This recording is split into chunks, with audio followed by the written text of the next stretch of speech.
This is Steve Smith at the SPARQ Observatory. We just finished running Russell Croman's Blur Exterminator.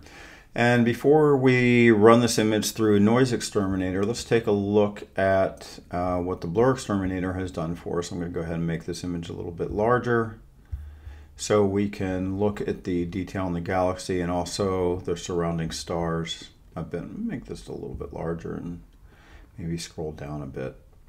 There we go. We got some stars. We've got a nice little, tiny little spiral galaxy guy here.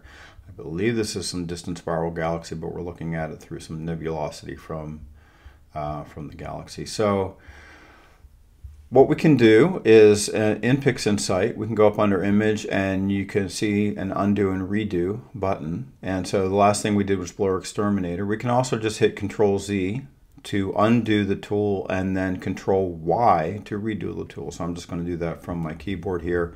Control-Z, Control-Y. So again, Control-Z. This is the image before Blur Exterminator. So we can look at not just the dark dust lane in the galaxy, but also the star size. We reapply it, and you can see that the stars have gotten smaller and the galaxy is better. Again, without Blur Exterminator, with Blur Exterminator. Very nice. Okay, we can go ahead and close the tool. And we're going to make this regular size image again. And I'm going to save this before we continue on as image 4. BXT. And now we are ready to apply NoiseXTerminator. And NoiseXTerminator doesn't require any sort of pre-work for it. The presets are just fine. And we're just going to slide it over here, the new instance, onto the image. And Russell Croman's Blur Exterminator, NoiseXTerminator is going to get to work. And if you looked at the grainy, when we had the image magnified, you could see all that graininess in the background. The NoiseXTerminator is going to look at each of those pixels and look at the surrounding pixels and then make an average of it. And so all the pixels that are very, very different from one another in terms of being adjacent to another, but also very different. I'm going to go ahead and make this image larger again.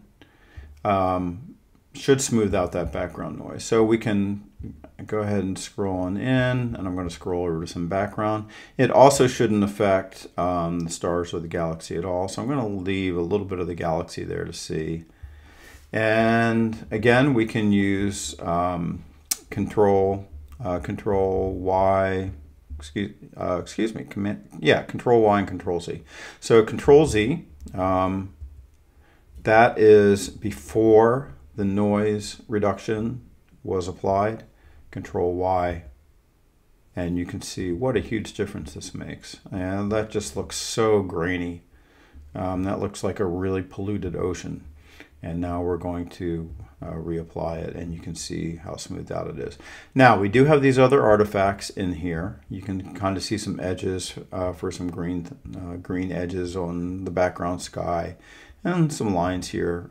These are going to be actually fine, and we're going to get rid of a lot of this other stuff in other processing. Nice to see some little spiral galaxies. We got a guy here, and background stars look really nice. So the NoiseXTerminator works mostly in the background sky, not on the objects in the image. So that's Russell Croman's NoiseXTerminator. I'm going to make the image regular size again, and we can go back and forth. Again, that's without it. This is with it. And now we're going to save this for SPARQ students. We're going to save this as our next process. So that's going to be 5. We'll keep the RGB, and we'll change the BXT to NXT. And that's it for Russell Croman's NoiseXTerminator. Great tool to have in PixInsight. Again, this is Steve Smith of the SPARQ Observatory. Thanks for joining me, and I'll see you next time.